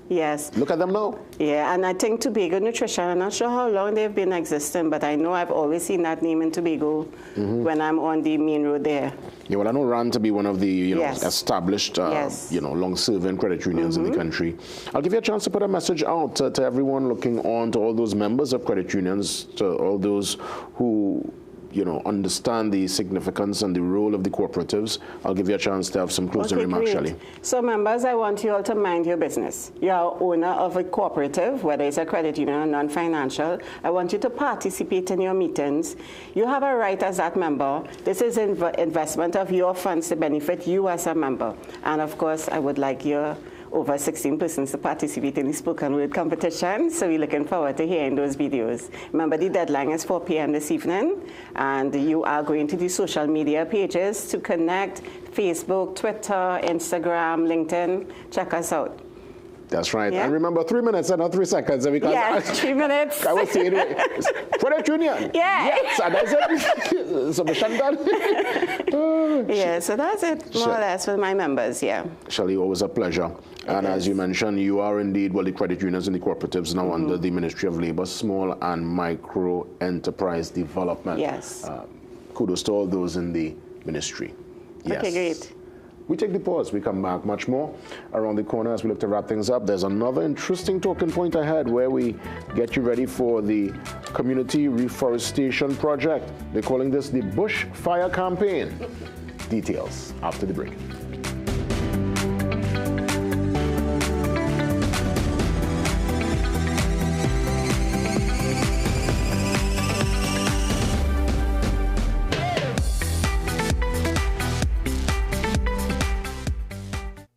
This Diwali feature is brought to you by the Little Store in Currap and Chatak Food Products Limited.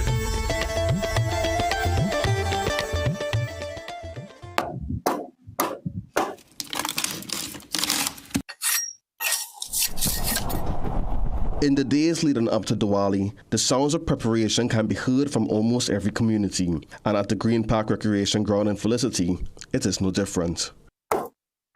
With bamboo already hand-picked and gathered for the first Felicity Ram Leela and Cultural Group, the work has already begun for their annual Ram Leela performance. First step is cleaning out all them joinings.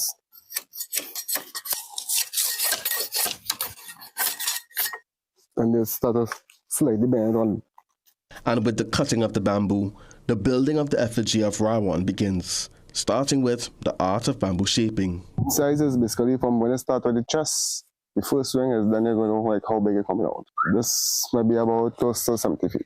With head and everything, come everything about close to 70.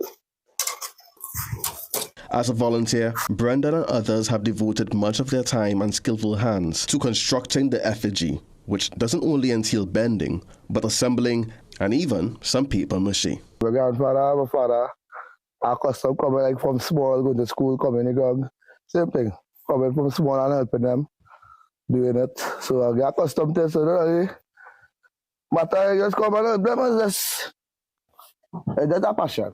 Cables that we strap the Rawan to it have like 5 cables, 4 for each directions and 1 for the crane itself to actually pull it up.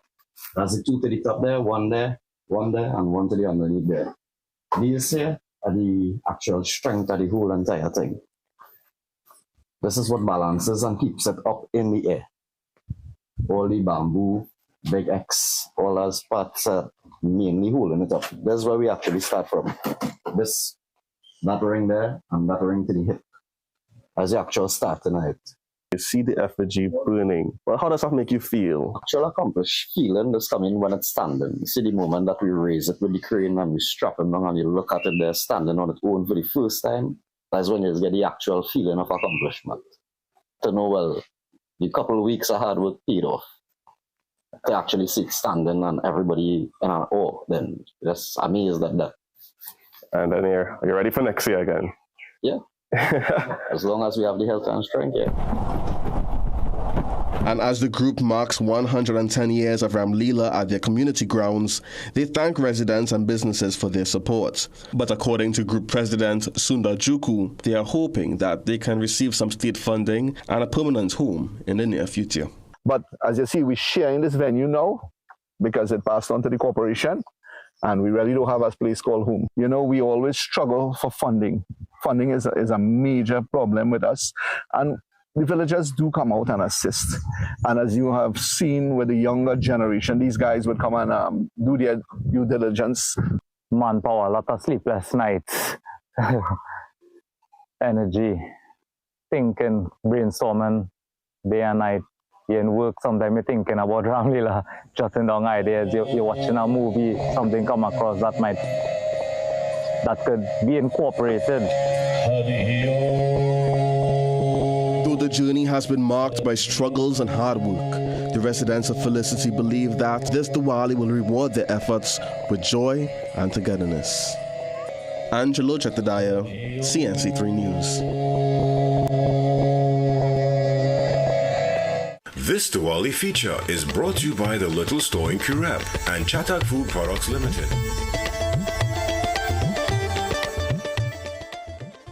This Diwali, choose Anand brand brand wax deals. Aren't you tired of other brand wax deals that burn halfway? Only Anand brand wax deals are engineered for performance to burn brighter and last longer through light winds and rains. Tried, tested, and trusted. No more wasted wax, just a steady flame that shines bright like your Diwali spirit. Anand brand wax deals are available in supermarkets and puja stores nationwide. Can't find it? Visit the little store in Kirep for all your Diwali essentials, including sweets, decorated diyas, and of course your Anand brand wax diyas, making your Diwali brighter. Magical Expressions Limited is the largest local importer and distributor of fresh cut stems, offering the widest range of beautiful flowers at the most affordable prices. Call us today at 701-6488, 701-6680, 728-6786, or visit our website to order.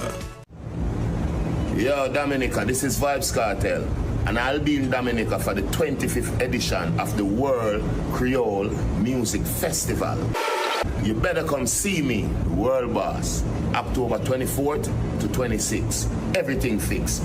Beer hits. XOXO, my love is very special. If you want it, come to Dominica. But it's under my nose. I'm out. Diwali specials at Food Basket, Arima, Chaguanas, Champlain, and Gulfview. Nestle reconstituted 1 liter milk, 2 for $24.95. Nestle's green butterfly milk, 250 ml, 3 for $18.95. Good and natural cream of wheat, $14.95. Potatoes, 10 pounds for $20. Onions, 4 pounds for $9.95. Supercow full cream milk powder, 800 gram, $37.95. Shub Diwali from Food Basket. 4 locations: Arima, Champlain, Chaguanas, and Gulfview.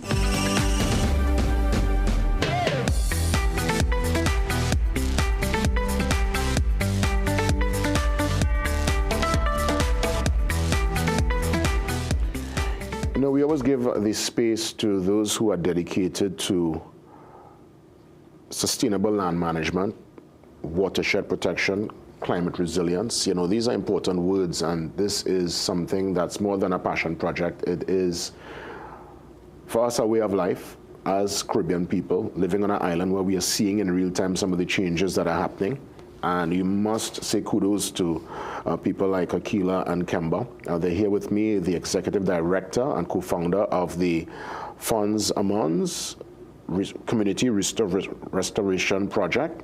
So that's Akila there. And we have with us also Kemba, technical director of the amazing project. And of course, ladies, I want to say, firstly, kudos and the fact that you all, you know, not just talking the talk, only walking it then. You know, you all actually out there getting awareness. I want to say many thanks for being here, and we look forward to the details concerning the bushfire campaign and this restoration project. Welcome. Thank you. Thanks for having us. Good morning to everyone, all the listeners. Good morning. How can people get involved? I mean, obviously, two are here with me today, but I'm sure it's more than what I'm seeing on set here. Tell me about the project, about the structure of the organization. All right. So, I mean, Akila could probably start with just a little historical context, like who we are and, you know, what we do. Thank you. Pleasant day and greetings to all. Again, Akila Jaramugi, Akila Jaramugi, Executive Director of Fonsaman Community Reforestation Project. Again, a little insight. Fonsaman started way back, our reforestation project started way back in 1982. When the late Takuma Jaramugi and I started, you know, planting trees and getting community involved in cleaning up the environment and making sure that we do the right thing. And from then to now, we continue our work. But the biggest challenge was always forest fires. And for us, it's finding a way how to change patterns, finding a way how to engage not just the community, but at a national level, people to be more concerned and to be more, you know, aware, to develop that custodial attitude towards the environment. Indeed. Yeah. Well, as the technical director, Kemba, how do you earmark where to go and more so get the human capital and the resources to make it happen? Well, most of the times we do what we call looking at your community plan, also being aware of where fires come from, or what are the fire-prone areas within the community. So for us, this is what we do, and we also teach this to other communities. So while we are not creating mini funds among community reforestation groups all over the island, we have worked with couple of groups throughout Trinidad and Tobago over the decades. So what we do is we share our best practices. So that is one aspect of it. So we do it directly with community organization where they can come to our site and see the systems that we put in place to manage our bush and forest fire threats, as well as surface water management, how you have all your water coming out from your hillside to actually reduce flooding during the rainy season. Now, when we say about how people can get involved or who we engage, is always have a thing called management, finance, and all that kind of thing. So we reach out to public sector, private sector partnerships to see how we can advance the work that is moving forward. So we would have corporate sponsorship over the years, supporting some of our primary school programming, which will reach thousands of children every year, where they can get that opportunity to come in the field and do great work. Our most recent project that is coming to an end after 10 years is our Atlantic Environmental Education Series that really supported that children learning in the forest, being in the bush, learning about tree planting, learning about why the forest is important, as well as the issue of bush and forest fire. Because if you're home alone and you're seeing fires passing left, right, and center, and you have no information at all, at least this is a way that children can bring this information back home and be like, Mommy, Daddy, the number for the fire services of Trinidad and Tobago is 990. Because as we consume so much foreign media, half the times we can't remember the emergency number. 911 and all kind of thing. It's true. No, you think that's a basic, and that is so important that we know these numbers. Yes. So we always keen on reaching out for different type of partnerships that would allow us to continue doing the work, because it's not easy to maintain a 40+ year organization and people wanting to support something new and trendy. But this type of work of bush and forest fire management is an annual thing. So it's not like a one-off thing, you cut a fire break, which is clearing a piece of land to prevent fires from crossing one part to the next. That is something annually, grass grows back. So it's stuff that every year we have to do this, as well as patrolling the community during the height of the fire season, looking out for smoke, being able to suppress the fire as soon as it pops up. It's something I've seen recently. They started to implement by the Breezy Pines. I go up there a lot to walk up on the hill just to clear the mine. So I'm seeing where they're doing the clearance. They're planting up there too. Let me probably ask Akila in the couple seconds that remain really fast, and I'll end with Kemba. You've been on the scene since 1982. Which areas you would have seen throughout the extensive years of work, that 40+ years, most vulnerable? Where needs urgent attention? Where we have seen time after time forest fires? What areas? North, south, east, west, central plains, north plains? Well, for me, I focus strongly on the western part of the northern range, which is from Mount St. Benedict's to Chaguaramas. That's a great concern for me, and being able to monitor, being able to share stories and understand the trend, I deem there as the hot spot. Indeed. Yeah. And Kemba, as we wrap things up, in literally the seconds that remain, how can folks contact you and continue the conversation? Yeah, so they can find us on social media. So we're on all the platforms. So you can look up the Fonsaman Community Reforestation Project. And there's a link tree post there, so you can find all the other social media handles. Email, fascrp1@yahoo.com, and continue to look us up for programs or events that may be coming up that your support will be needed. Akila and Kemba Jaramogi, mother and daughter, yes? Well, you had no choice. You get roped in. Every time you're born, you get roped in. You get roped in. And I'm happy that you're so passionate about it. I guess you share your parents' passion in that regard. So, well done. Again, we support this, even though we have seen world leaders go up on a big stage and talk about climate change not being real and it's being a hoax. I am baffled that, that is an utterance that people were making this time, and we are living it and seeing it in real time. So we have to do all that we can to protect this one planet. There's not a plan B, there's not a planet C or a D. This is our home, and indeed anyone who's putting in their energy and time to make it happen, we support that. Akila, Kemba, thanks so much for being here. Thanks for having us. Thank you. Indeed. And with that, we make our exit. Godspeed and back for more tomorrow. Have yourselves a blessed one today, TNT. And as always, thanks, sincere thanks for being part of the Morning Brew right here on CNC3.